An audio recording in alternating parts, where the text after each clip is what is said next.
Hello, everybody.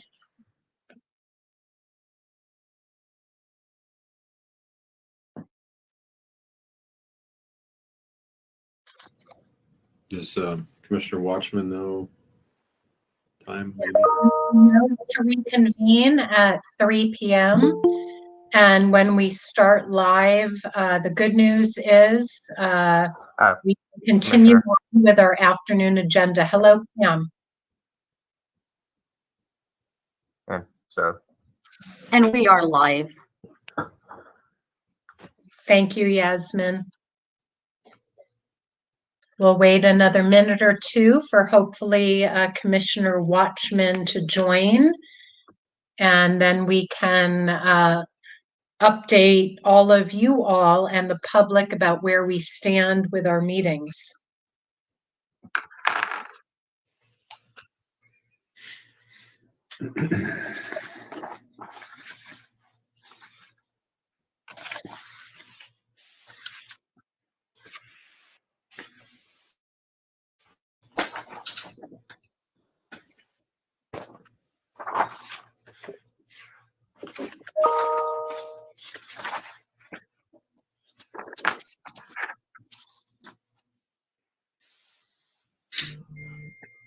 Okay, it's 3 o'clock, and so we do expect Commissioner Watchman to join when he is available, but given that we're not entirely sure when he's going to reconvene, I'm going to suggest that we move. Oh, there's Commissioner Watchman.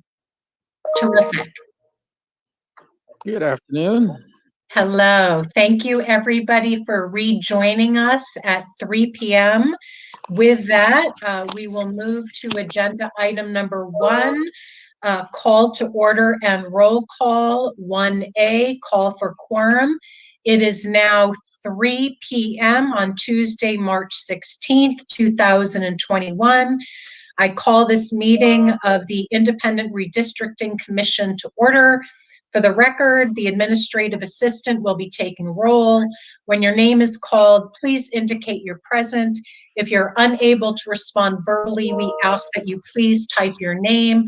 Before I turn it over to Yasmin, just for the information of our public and everybody involved on this call, we're deeply sorry for the inconvenience. Everybody's public line went dead probably 10 minutes before 1, or YouTube has a limit, a 4-hour limit with the amount of time that people can participate on a call. We did not plan for all of that accordingly. There was absolutely no public discussion or meeting that occurred outside of the public eye. We had moved to executive session prior to the YouTube interruption, and upon the close of executive session, we ceased all business until this moment. And so with that, Yasmin, I will turn it over to you to please take attendance. Thank you, Madam Chairwoman. Derek Watchman. Present. Shireen Lerner. Present. David Meal. Present. Douglas York. Present. Chair Newberg. Present. And for the record, Pamela Pizer, Caroline Guerrero, Kyle Cummings from the Attorney General's office is on the line as well, and Angela Miller is transcribing. Back to you, Madam Chair. Thank you, and please note for the minutes that a quorum is present.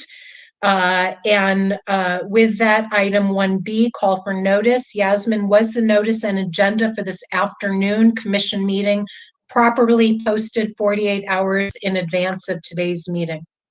Yes, it was.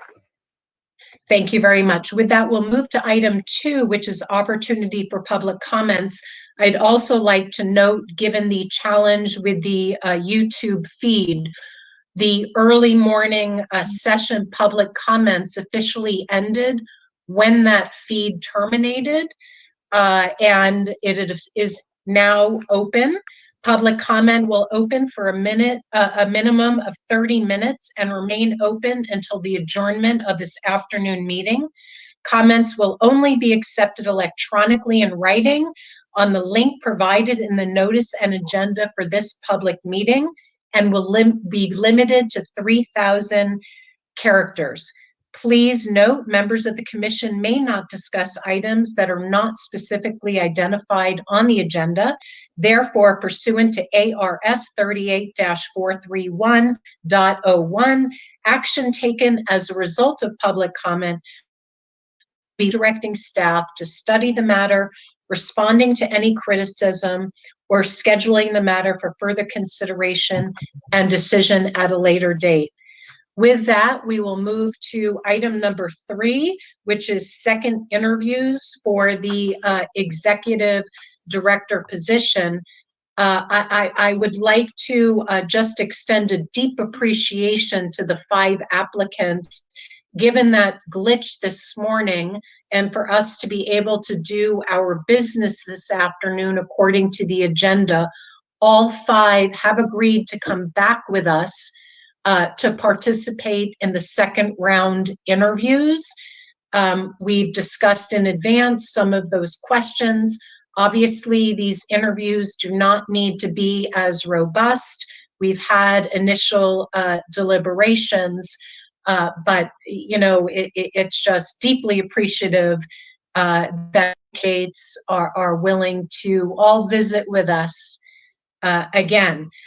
With that, before we move into the interviews, just again, a note regarding executive session.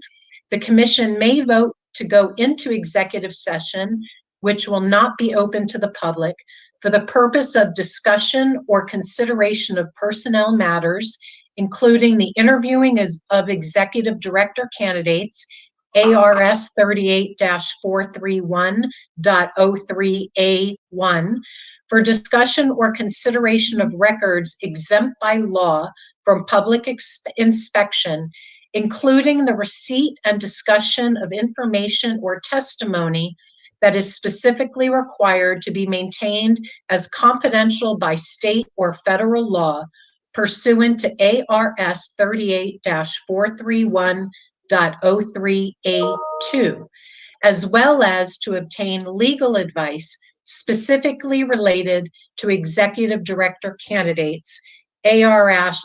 38-431.03A3. With that, we can begin to get ready for our interviews. In terms of process, we can begin as we did in the morning. I'm willing to start. We'll move it over to Commissioner York. Given the short time frame, maybe we'll have a couple questions, and then as we go through the candidates, we'll rotate through the commissioners. So just be on guard that when you're next, you're going to be up for the next candidate. Madam Commissioner, would it be appropriate to introduce a motion to reduce the number of candidates that we do a second interview with? You know, I will defer to our counsel with the way that this has been conducted with that glitch that we had and inviting all 5 to come back. We invited them all to come back and be available, but I think Correct. I think we could indeed make a motion to interview a fewer number if we so chose. I'm amenable to that. I would like to first defer to counsel, given the unique circumstances that we're in, to please give us guidance on what is most appropriate. This is Pamela Pizer, of course. And as always, if you prefer to get any legal advice in executive session, please just say so. With regard to this afternoon's agenda, it is my interpretation as I read it that it allows for you to interview all of the candidates, but not do any sort of vote as to limiting it, because that is not how it's set forth. You can interview all of the candidates, or you can, if you don't wish to, you can table it for another meeting. At which point, depending on how it's agendized, you could vote to whittle it down. But with that, Pam, it is my understanding that after the second round, if we do move forward with interviewing all 5 briefly, that we are entitled to make that final determination and vote on an executive director today. Am I correct? Yes. Okay.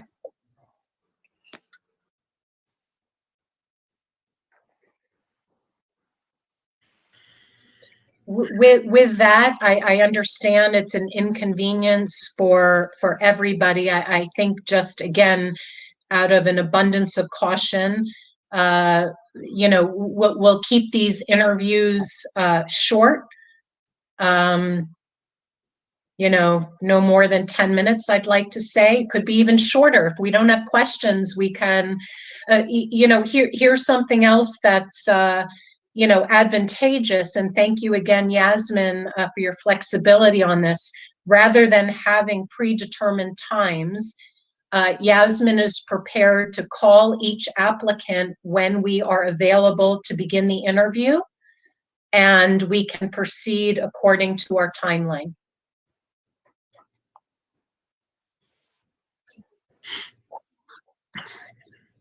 And with that, Yasmin, is it okay to begin to move forward with our first applicant, or is there any further conversation on this legal issue? I'd like to move into executive session to discuss this. Okay. Do we have a second? Second. Okay. With quick vote, Commissioner Watchman. Moving Aye. into executive session. Aye. Aye. Commissioner Meal, Aye. Commissioner Lerner, Aye. Commissioner York, Aye. Commissioner Newberg is an aye. With that, we will briefly move into executive session. Please move out of this public link and move into the executive session link.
Okay, hello, everybody. I see all commissioners.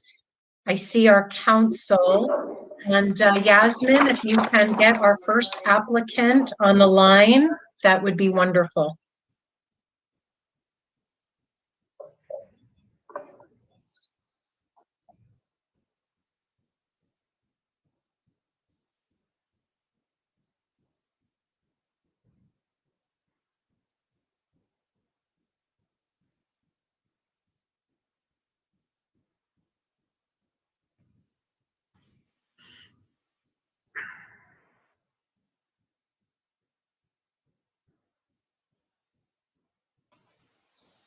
The first candidate will be joining here momentarily, which is Tom Oggerton, I believe.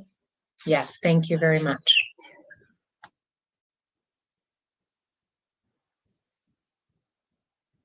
And he has joined. Thank you, Mr. Oggerton. Thank you for joining us again. We apologize for the confusion this morning with there, I guess, is an endpoint in YouTube, flow. So, well, we just have a brief question or two, and with that, I will start. If you could please share with us, how long have you lived in Arizona? And do you have any special Arizona-related stories that you'd like to share with us? You're on mute. Tom, you're on mute. God, I'm so sorry. You think I know better at this point. We actually meet by video conference on a regular basis at the board, so I apologize.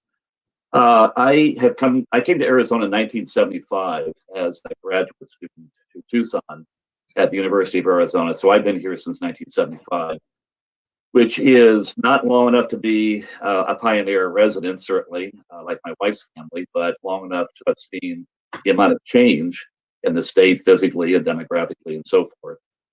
For somebody from Washington, D.C., adapting to the desert Southwest, I think I've done pretty good.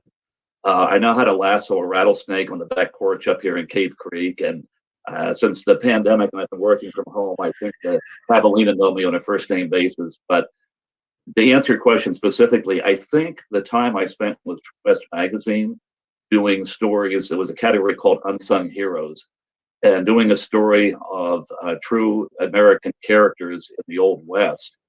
The research was really the high point of the work. The writing was almost an afterthought, and going for source material because the magazine has very demanding standards. I think that was maybe the quintessential chance to be an Arizona cowboy, but having gotten here about 100 years too late. And True West, the magazine, it's still published every month, and they give an authentic version of history here in the Great West. But when you do read a lot of the stories, there is a lot that is not known by people that come to this part of the country.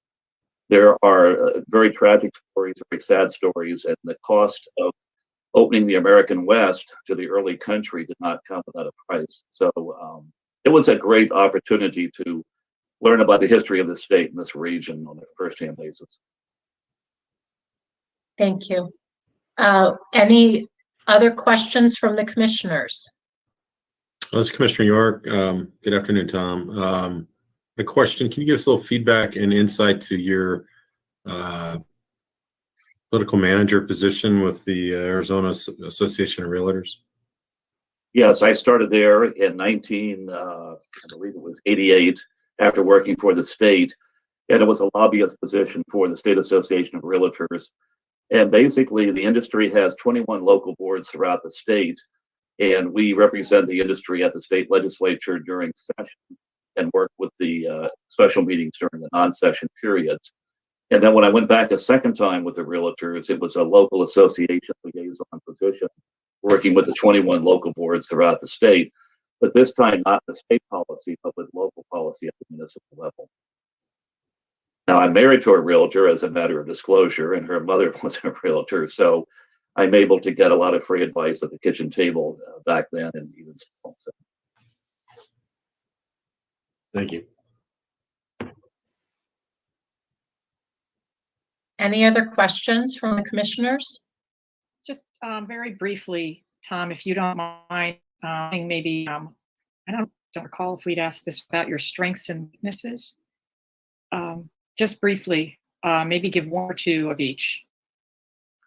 Well, for the public sector, you never have comparable resources to the private sector. So although it's nice to have an executive assistant and have a large number of staff to do things that you can assign, the reality of working in public service is that sometimes you have to be your own secretary, your own research clerk, and your own paralegal, and so forth. So I would give myself high marks on the ability to do independent research based on source and based on relationships with individuals that can access some of these sources. If I had to be self-critical, I would say that the juxtaposition of how much time is available on a project versus how much detail realistically can be pursued is something which it's the old hourglass. You have to research in proportionality to the time that you have available, which is why this morning I mentioned about the reverse timeline. The amount of work that has to be done to just get the commission up to standards of performance to be able to support the commission in terms of the attorney and the mapping agency and so forth is fairly considerable. And the way it really needs to begin is an immediate infusion of suggestions by the candidate starting immediately, even before they transition from their current position to the new position, so that the commission through the chair has a menu to look for and look through to find out what are some of the immediate priorities that need to be done. This morning you had a discussion regarding the website. And of course, the website is now the prevailing currency for communicating between organizations and the general public. But the content and the style and the interactivity of the website can make the difference between it being static and ignored or being something that's used and even consulted by the news gathering community. So at the very least, although I'm able to talk as you can see here, I think the proof in the pudding is actually in sending a list of concrete suggestions with timetables and deadlines and performance standards to the commission immediately with regard to what needs to be done to bring the enterprise up to full staffing and full performance, and then again working backwards from January with the timeline. Thank you. Thank you. Any other questions amongst the commissioners? Mr. Augerton, thank you so much for your patience today, for your application and your interest. Stay tuned. Okay, let me just leave with a final plug for myself, if I could. Please. I'm not necessarily a show horse in the traditional political sense in terms of a lot of factors, but I consider myself a plow horse that's able to go down the farm field and do a straight row with the equipment and produce the results. And government and public policy and working for elected officials and appointed officials, it is second nature to me now, primarily because of the number of years I've been doing it. And also, I think the teams that I've been privileged to associate with over the years have an enviable track record of success, whether it's at the Attorney General's office or cabinet level agencies or even the board I'm currently at right now. The value of an executive director to the commission or the committee that it reports to is built on relationship. But ultimately, the style of the person you hire, in addition to ability, is what is the first impression of the organization as well. So again, I'm very appreciative of this chance to be invited before you. Thanks very much. Thank you very much. Thank you. Okay, Yasmin, if you want to get in touch with Ms. Hartzell.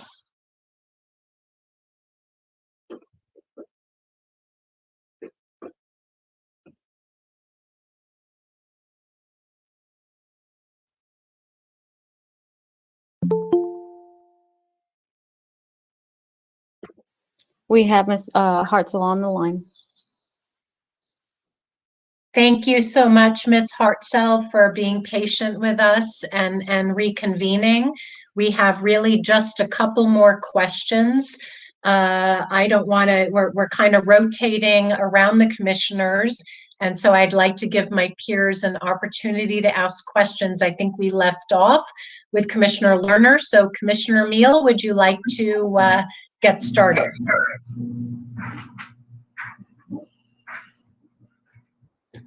I don't have any questions. Thank you. Commissioner Watchman, would you like to ask any questions? I would, and thank you, Madam Chair. Ms. Hartzell, you mentioned a listening tour. I'm curious, to what extent and what parts of Arizona should the commission consider in terms of touring and doing public hearings? We got it's vast and it's big. Yeah. And I'm curious as to what you think we should be connecting with.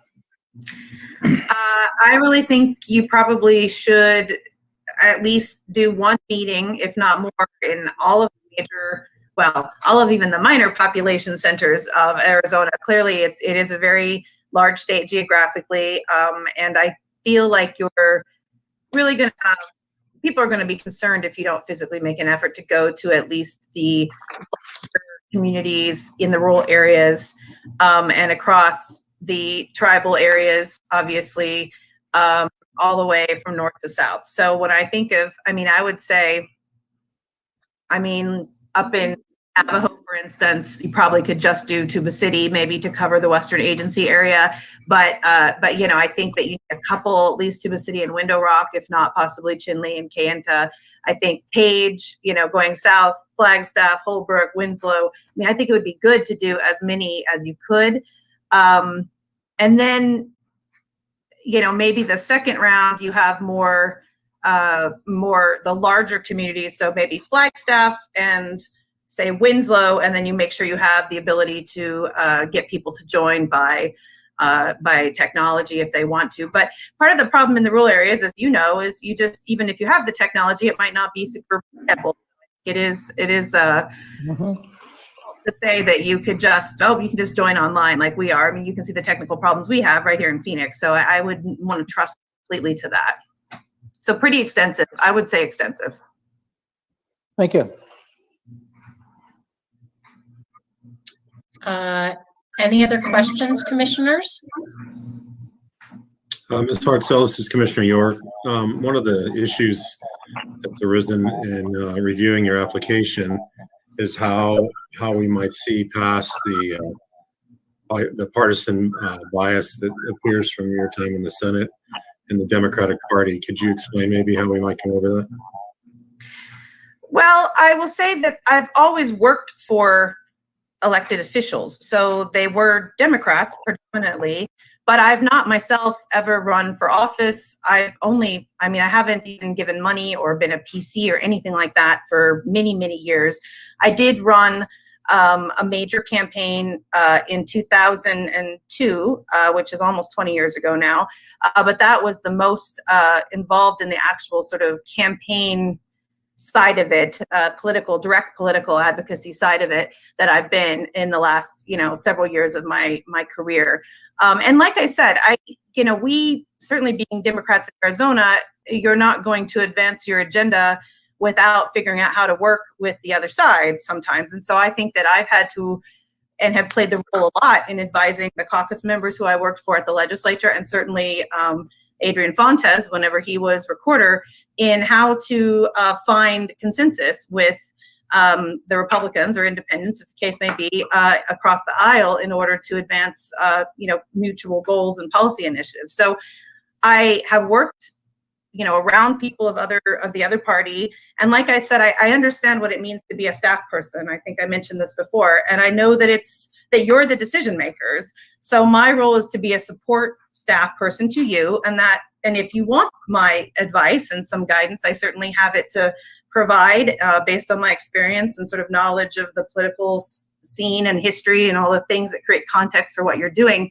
But I understand I'm a staff person, and that my responsibility from a policymaking standpoint stops whenever you want it to stop, and that it's your job to make the decisions.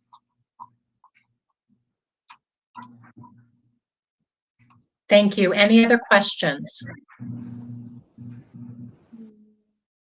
Thank you so much, Ms. Hartzell, for your, investment in our state and for all that you do. Okay, thank you. Okay. Yasmin, if you could please get in touch with our third applicant, Ms. Christina Gomez.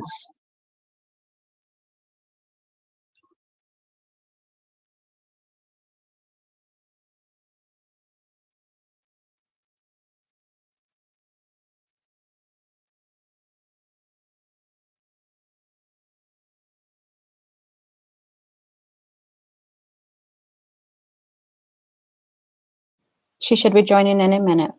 Thank you.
Ms. Gomez, thank you so much for your flexibility and accommodation to, we apologize. There's been a glitch with YouTube and all of that. So we appreciate you reconvening with us.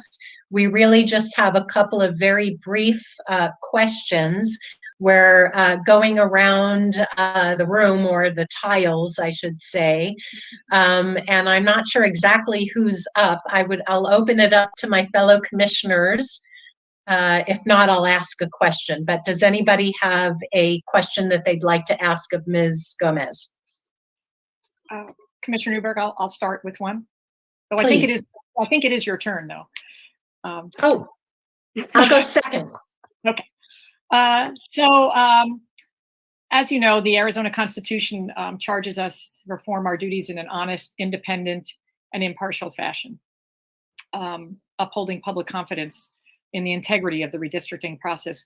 Can you speak to whether or not or current conflicts of interest that might impact positively or negatively on your ability to help us accomplish the mission? And then I do have a quick follow-up after that. Okay. Thank you so much for that question. I do not have any current or past conflicts. I have been a state employee for over 20 years. So as a state employee, my allegiance is to the Arizona State Constitution and to the state of Arizona. Okay, and then the follow-up that I have based on that, and your understanding of the mandate that we do have, what would be the primary thing you could say, like the number one thing that you could do that would help us succeed in our mandate?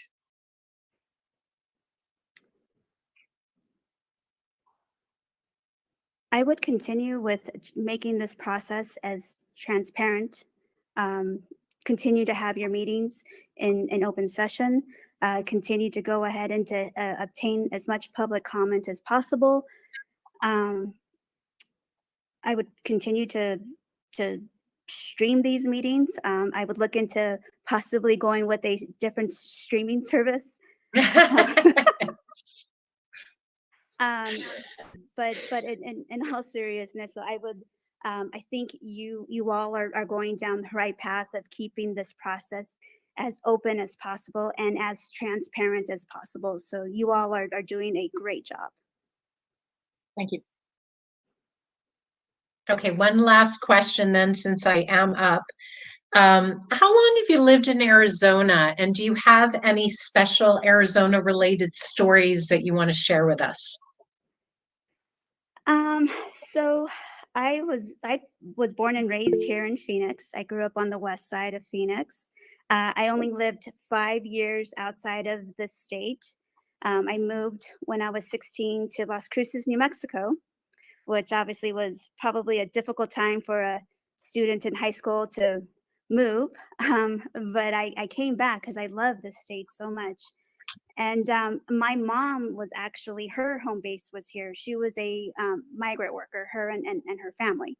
So they would travel throughout the entire Southwest.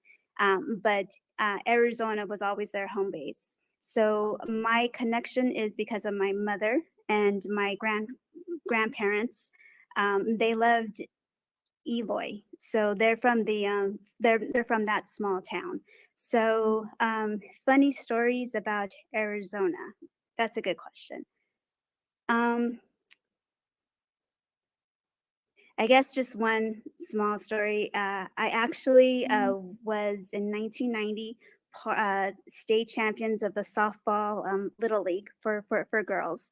So we were state champs in 1990, and that was in 6th grade. That's great. Awesome. All right, with that, Commissioner York, did you raise your hand? Yes. Yes. One last quick question, Ms. Gomez. You have the most experience of our applicants as far as the process of redistricting, being involved in the last two processes. If selected, how would you consider the optics concern?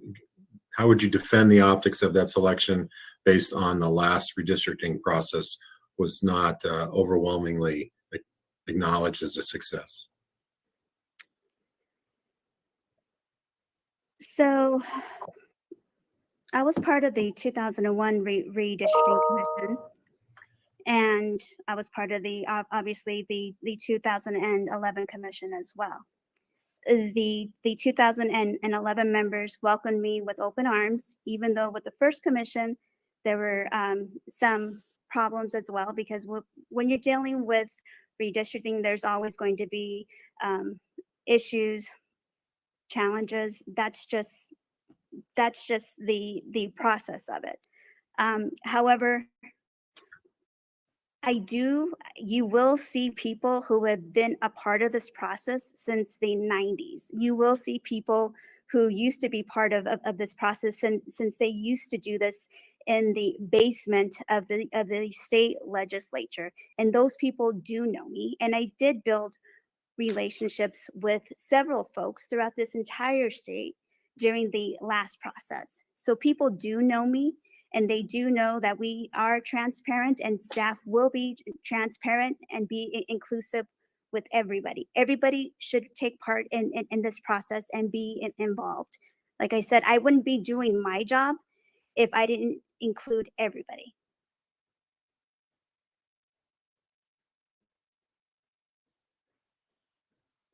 Thank you. Any other questions? Yes, Commissioner Meal. Yes, your resume is impressive, but you have mostly or really exclusively been in a number 2 position or a secondary position. Tell us about your ability to lead and really take a top spot. And then a second part of that is you have a reputation as being a Democrat, and could you just talk to us about that also? Of course. So I was the executive director of the podiatry board. I did that for over a year, and then I was asked by my current boss to go ahead and to join him at the dental board. But prior to that, our executive director with the 2011 commission, he actually reduced his hours to 10 hours per week. So I was in charge of the agency. I was in charge of the day-to-day work.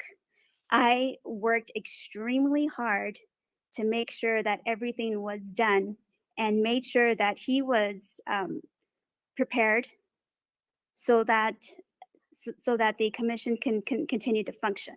But everybody was dealing with me because everyone knew that Ray was less than part-time. Ray would join me. Obviously, he would come in. We would talk through things. We would plan out our weeks and whatnot. But I worked as hard as possible to make sure that things got done. And that was the last 4 years of the agency. And as far as being a Democrat, I'm a public servant, period. I've worked for the state for a number of years.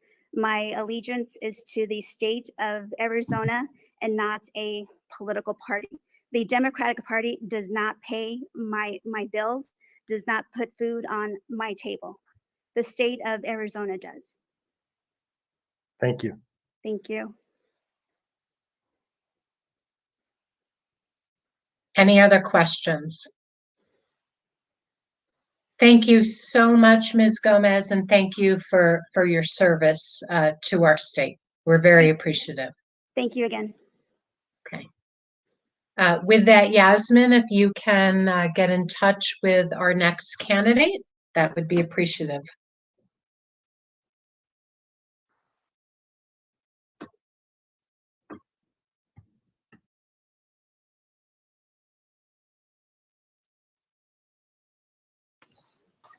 Brian should be joining momentarily.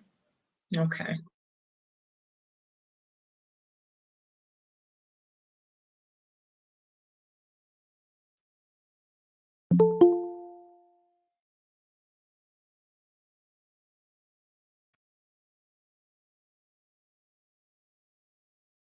Mr. Schmidt, thank you so much for joining us again. We appreciate your flexibility and your accommodation. We are going around the room for questions, and I just asked my final one, so I'm going to turn it over to Commissioner York, and then I may ask one before we finish, but go ahead, Commissioner York. Brian, you're on mute. Good afternoon. Nice to see you back. There has been some concern or some thoughts or questions around your involvement with the current campaign cycle. Would you like to elaborate on that, perhaps? Oh, sure. So in my campaign experience, I have said that I like to really dig into things, and event production is something I've done in the past. And this last cycle, I was asked to help with the last event of the cycle. It takes place on the Yavapai County Courthouse steps. It kind of hits close to me because Senator McCain did his final stop there in 2008. And after visiting 7 states, he always made it a priority. And Goldwater also did too. So that a friend called and asked me to help coordinate the logistics for an event, and that was my only involvement. Thank you. Sure. Any other questions from the commissioners? Well, this is Commissioner Lerner. If you can elaborate a little bit on that, because it's not on your resume. There's about your involvement with the Republican National Committee, or with, I mean, it's come to our attention that you have been involved with and been paid as a part of a job with the Republican National Committee and with Senator McSally's campaign, but none of that was on your resume. So I'm just curious if you could clarify a little bit for us, just to elaborate a little bit more. I certainly understand the event and definitely remember actually Senator McCain at the Yavapai Courthouse. That was always quite the thing. Yeah, well, I do remember those things, but I'm kind of asking for a little bit more understanding of that, since yeah, totally. That's not listed anywhere. Yeah, totally understandable. So my resume is my professional resume, my full-time employment. That event was kind of a one-off. Friends have asked me for help before. I was willing to give them help. It's not something I do every day. It's kind of one-off things. My full-time job is really what I do. This is just, I use my campaign experience to help other folks out, but it's not my day-to-day.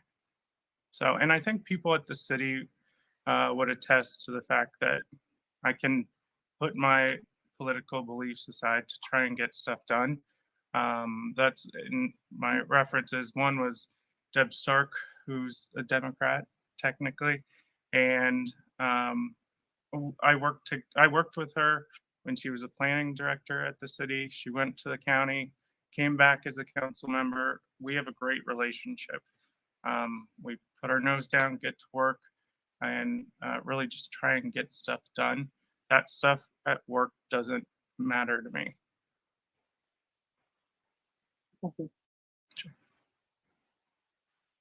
If I could ask a follow-up question, you've alluded to, the late senator who obviously have deep roots in Arizona. Can you share a little bit about your Arizona story, or if there's any special Arizona, memories or anything that you'd like to share with the commission? Yeah, absolutely. So my grandfather on my mom's side was born here at St. Joe's when the population was less than 50,000. I'm actually fourth generation who was born at St. Joe's. Community's really important to me. My dad calls Phoenix the biggest small town in America, and it really keeps you honest and humble and accountable. And so I know and appreciate my community, but also I know those communities exist all across the state, and that we should tap into them over this period and make sure that everybody's voice is heard. You don't have a Senator McCain story you want to share? Oh, I have a lot. I'm sorry, I'm just putting you on the spot. That's yeah. One specific one.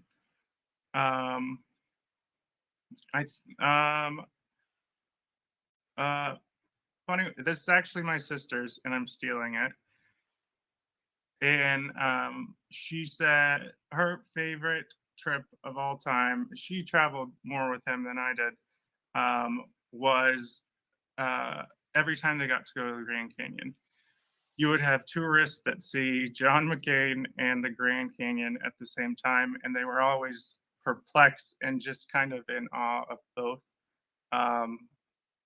So that's actually I'm jealous of that one. But yeah. All right, thank you. Yeah, thank you. Commissioner, can I ask one more question? Of course. Brian, and again, thanks for being here again. Thank Can you. you tell me what's the largest staff that you ever had that you've ever supervised? Well, the city is an interesting beast. It's our city council offices are 3 to 4 right now. It's 2 of us, but we're also responsible for overseeing the 13,000 city employees as well. When residents in our district call the planning department or water department or streets and they don't get the right answer, that falls back on us. So we're not technically in charge of them, but we make sure that they're accountable to the citizens in Phoenix. Thank you. Sure. Any other questions, commissioners? Commissioner Meal, you're on mute. Brian, if you were the executive director, what would you consider success for the commission? Success. I would say making sure that you guys are able to fulfill your constitutional duty, a process that everybody is proud of, that folks feel like they were part of it and we listened to them, and that I don't meet you guys at the Supreme Court 5 years from now. That would be probably the biggest, but also walk out with integrity at the end of the day. Thank you. Thank you.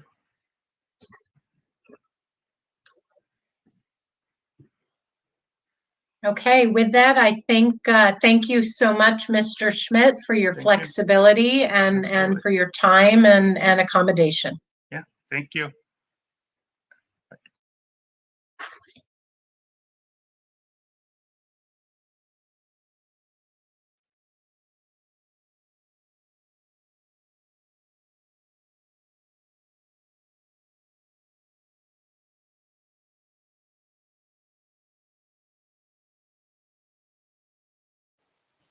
Trevor should be joining momentarily.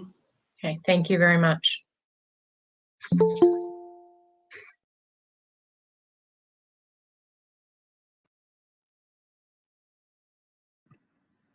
He is Thank on. you. Thank you so much for joining us again, Mr. Abarzua. We have just a quick few questions. I'll open it up to my fellow commissioners before I bring it back to myself. Anyone want to start?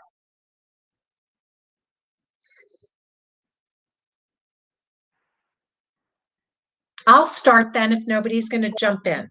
I would love to hear, how long have you lived in Arizona? And if you have any special Arizona related stories that you'd like to share. Okay, that's a fun one. I've lived in Arizona since I was 18. So I moved out here to attend Arizona State University. Grew up in a really small town in, rural Connecticut, and wanted to go to a big city and a big state and on the West Coast. So I chose Arizona State, and it was one of the best decisions I ever made.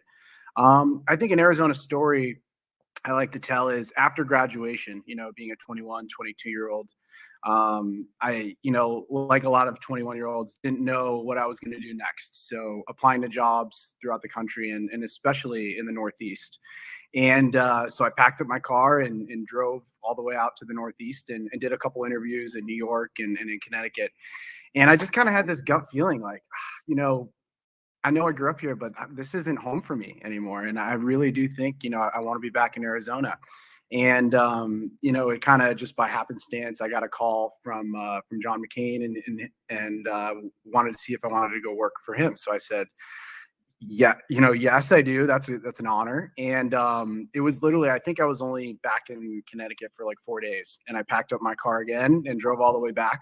So I drove cross country twice in the matter of about a week and a half. And I think I broke my mom's heart, but I've been here ever since. And now it's my home. And I recently got engaged and bought a house here in Phoenix. And my fiance is from Cave Creek. And now my parents are looking to be snowbirds. So now they're going to be Arizonas as well. So I think it all came full circle. I think like a lot of people in Arizona, 70% of the adults are from somewhere else and have made Arizona their home. And I think it's part of the culture, part of that accepting culture here. We still have that Wild West feel of, if you work hard, you could be whoever you want in Arizona. And I really do feel that. And that's why I picked here to be my home. And that's why I'm proud about this opportunity. Thank you. Mr. Arbuzua, it's been pointed out that you were actually a Republican applicant to be one of the commissioners, and that has raised questions about whether you could be an impartial executive director or if you are too biased in your Republican leanings. If you could address that for us. Sure, yeah. I saw the opportunity come up. I saw it in the news and I saw it, and I thought it was a cool opportunity. Again, being that public servant and wanting to contribute and give back to the community, I was interested. I think, and after going through the application and the interview process, I felt that it wasn't a good fit for me. And I think I wasn't a good fit to be a commissioner. My whole career, I've been on the staffing side. And I feel like I excel at the staffing side. And I think working for principals and governors and senators, how, the role of a staffer and the role of a principal. So I know that role. And I just want to make clear that I'm not looking to be a sixth commissioner. I know what I'm good at, and I'm a convener, and I'm a project manager and a collaborator. And that's what I want to bring to the team. I don't want to be the one making the decisions. I want to be the one helping you guys get to that decision point and help convening that. So that's why I'm interested in the role as a staffer rather than a commissioner. And I feel I would not be partisan at all, and I would not put my personal opinion into the fold. I would just act on behalf of you guys as the commissioners.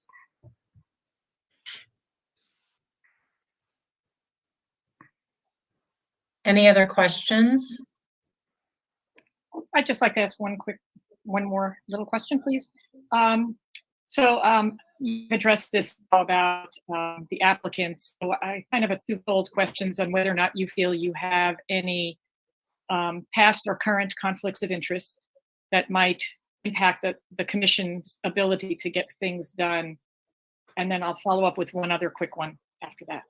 I think that's an easy one. I would say no, I don't have any past issues that would pop up or anything that would hinder me from doing the best job as an executive director. I think my expertise and my experience fit the mold of what the commission is looking for in an executive director, and I would love the opportunity.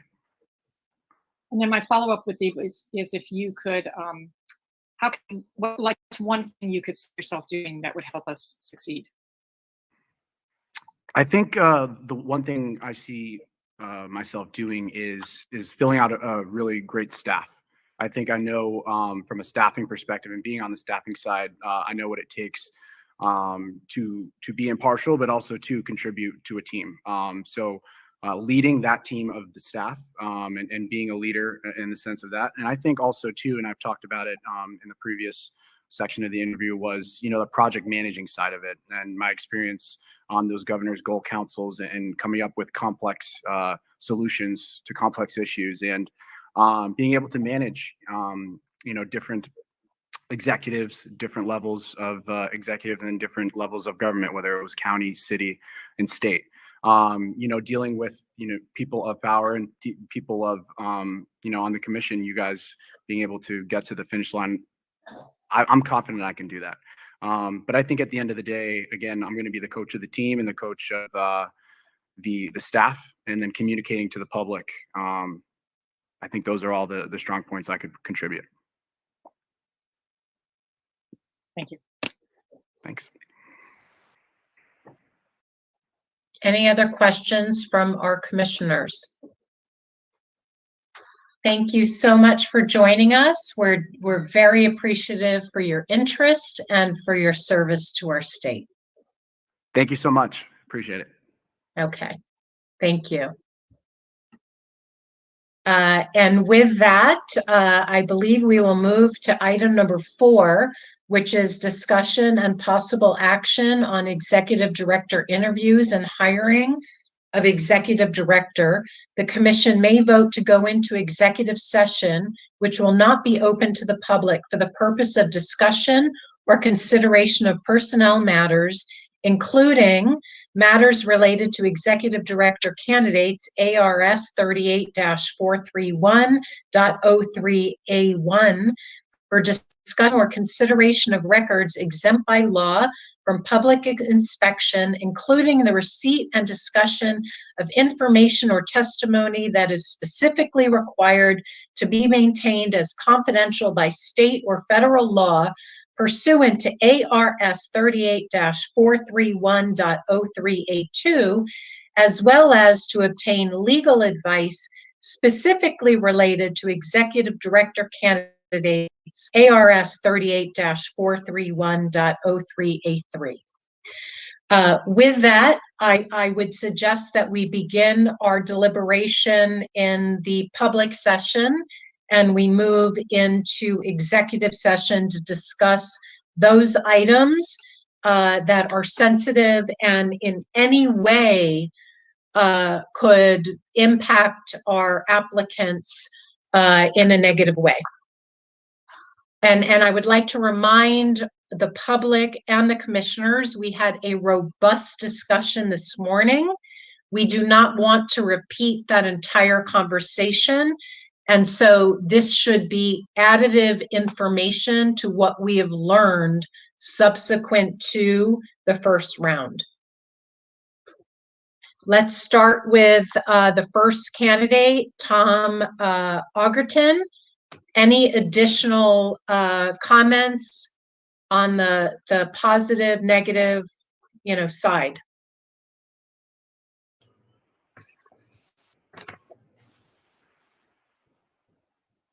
is Commissioner York. I felt that the timeline description of the process that he added this afternoon was helpful. Thank you. This is Commissioner Lerner. I felt that he added more information, a little bit about his history and work, and that was helpful as well.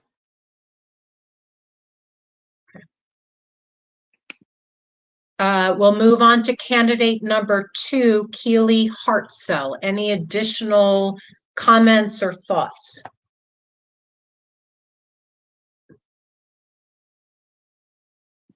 This is Commissioner Lerner. I was appreciative of the question Commissioner York asked. That helps give some extra insight on how somebody who's been in a position with one party could potentially be nonpartisan in a position. I felt that she answered the question of how she's worked with others across the aisle as part of that, and where she sees herself in terms of her role being staff. I felt that was helpful and additional information. And I'd also like to share that in my due diligence in consulting with anybody who knows this candidate, I've heard remarkably wonderful things about her in terms of her ability to work with all sides, get things done, be laser focused. And so I do want to make sure that we emphasize some of those positives that we've heard.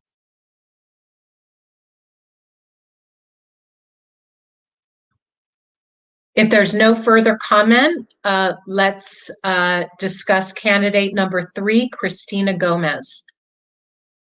Additional comments?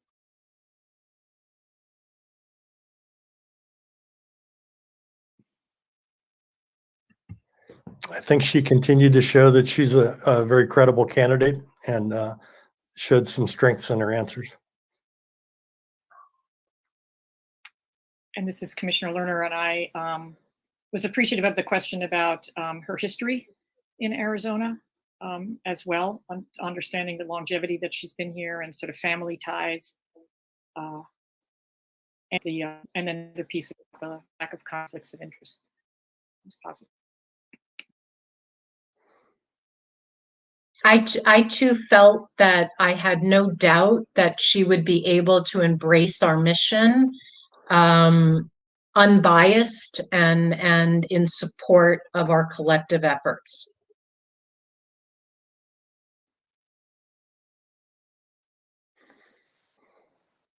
If there's no further feedback, let's move to candidate 4, Brian Schmidt.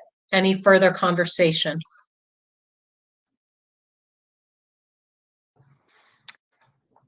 I thought he actually came across stronger in the second interview than he did in the first. And I actually thought he handled the question on his full-time work versus what was not full-time work quite well.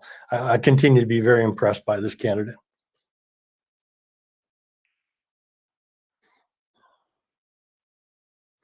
And I do feel he came across stronger this time, but I do have concerns about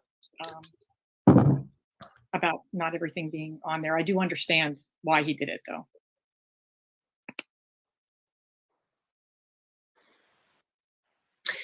One thing that I want to mention in this public sphere is I felt this candidate was very understated, meaning that when I did my due diligence and asked for feedback from people in the state, including people that are, closest with our late Senator McCain going back way back when, not from a policy perspective, but a character perspective.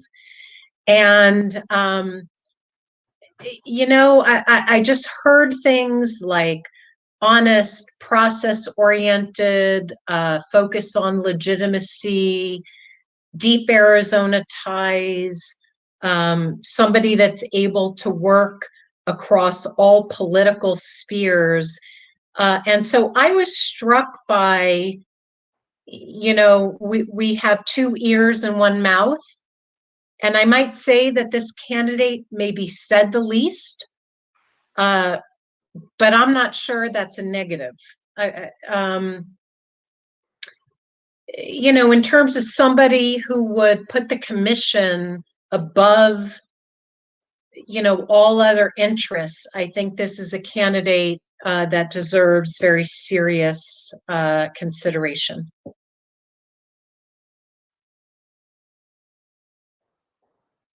Any other thoughts or comments before we move on to the next candidate? Okay, with that, we'll move on to Trevor Berzura. Positives, negatives, any concerns, thoughts?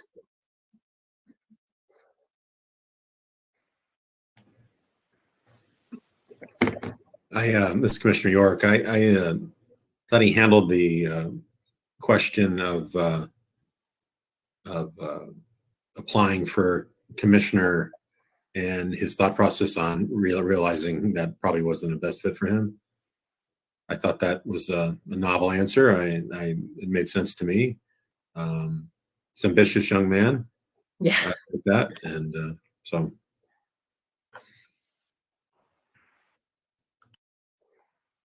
I agree, a very talented young man. If there's no further conversation, I'm going to move that we go into executive session to discuss any items that is best left to the discretion of executive session. And we will very shortly resume to our public meeting to continue the agenda and hopefully hire an executive director today. Anything else anybody wants to share before we move to executive session? Okay, we'll see you in executive session, and to the public, we will see you soon.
Madam Chairwoman, you are muted. I see everybody here. I don't know if Commissioner Watchman is back online. Yes. And we'll make sure our council is here. Pam, are you back online live?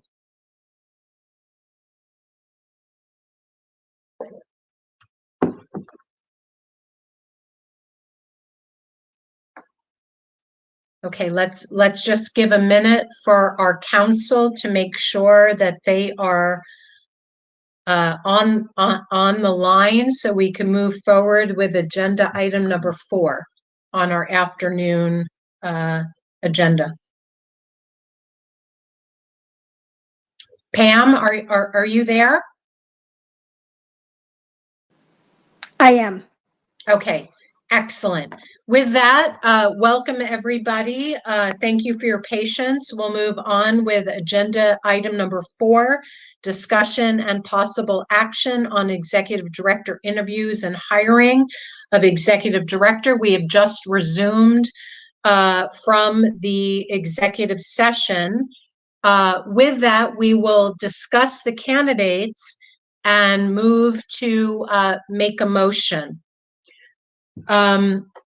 We had robust discussion in the morning and the afternoon, both in public and executive session. We'll do a brief review if there's anything that anybody wants to add of the 5 applicants. First with Mr. Augerton. Any further conversation? Ms. Hartzell. Ms. Gomez. Mr. Schmidt. And Mr. Arbazua. Thank you to all of our applicants. They were remarkably outstanding and all people that we feel that would well represent us. We will go through a vote unless there's any other further conversation from our commissioners. Is there any further conversation before we take it to a vote? Okay. We will go through each applicant. We will vote aye or nay on the applicants. If there is more than one, we'll come back and revisit that. So with that, we'll take applicant number 1, Tom Augerton. Commissioner York. Nay. I'm sorry, actually, Commissioner York, thank you. You were correct. I meant to say Commissioner Watchman, but you're first, and now Commissioner Watchman. Commissioner Watchman, nay. And Commissioner Meal? Muted. You're on mute. Nay, sorry. Commissioner Lerner? Aye. And Commissioner Newberg is a nay. And so with that, we'll move on to candidate 2, Keely Hartzell. Commissioner Watchman. Nay. Commissioner Meal. Nay. Commissioner Lerner. Aye. Commissioner York. Nay. Commissioner Newberg is an aye, but that is in the negative. We'll move to Christina Gomez. Commissioner York. Nay. Commissioner Watchman. Aye. Commissioner Meal. Nay. Commissioner Lerner. Aye. Commissioner Newberg is a no, and with that, we'll move to candidate number 4, Brian Schmidt. Commissioner Watchman. Nay. Commissioner York. Aye. Commissioner Lerner. Nay. Commissioner Meal. Aye. Commissioner Newberg is an aye. And with that, we'll move to the last candidate, Mr. Aberzua. Commissioner Watchman. Nay. Commissioner Meal. Nay. Commissioner Lerner. Nay. Commissioner York. Aye. Commissioner Newberg is a nay. And with that, I believe the only candidate that received a majority vote was Brian Schmidt. Yasmin or legal counsel, can you please confirm? This is Yasmin, I confirm.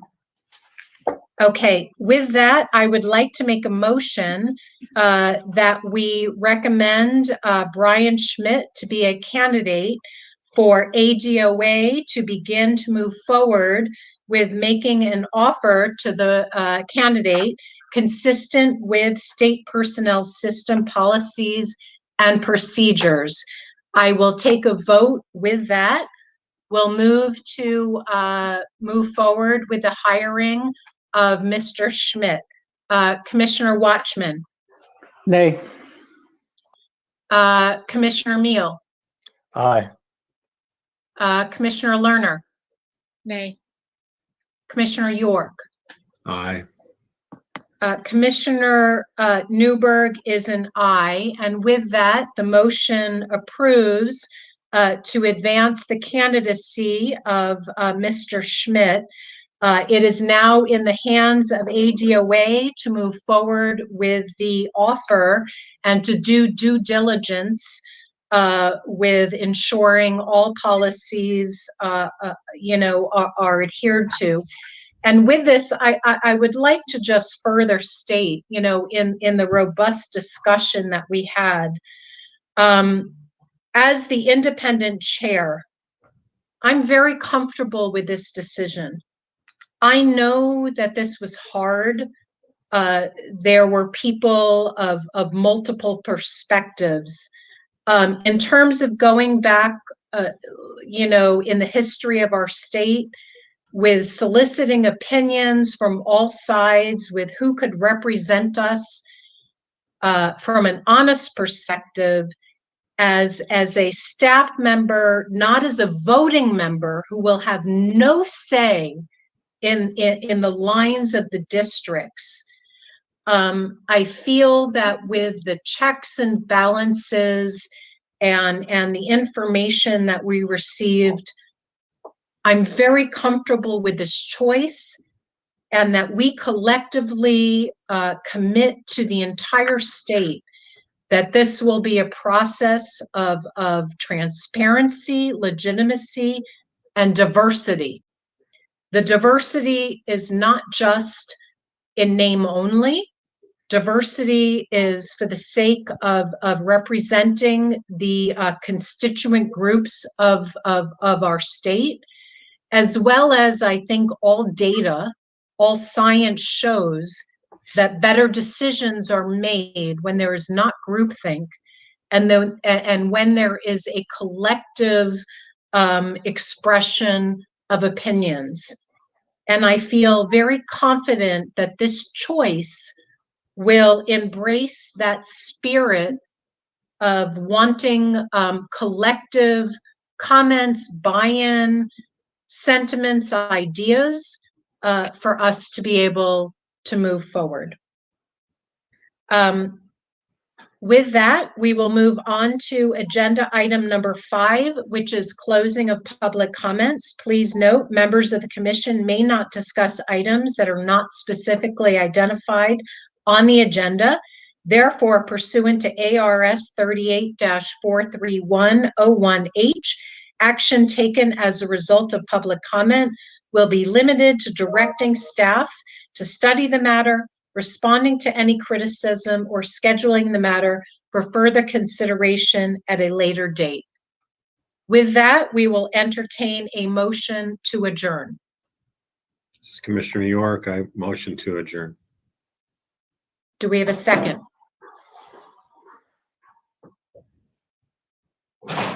Commissioner Meal seconds. Okay, with that, we'll take a quick vote. Commissioner Watchman, Aye. Neal, Aye. Lerner, Aye. Aye. York. Aye. And Commissioner Newberg is an aye. And with that, our afternoon meeting is adjourned, and we will see you all next time.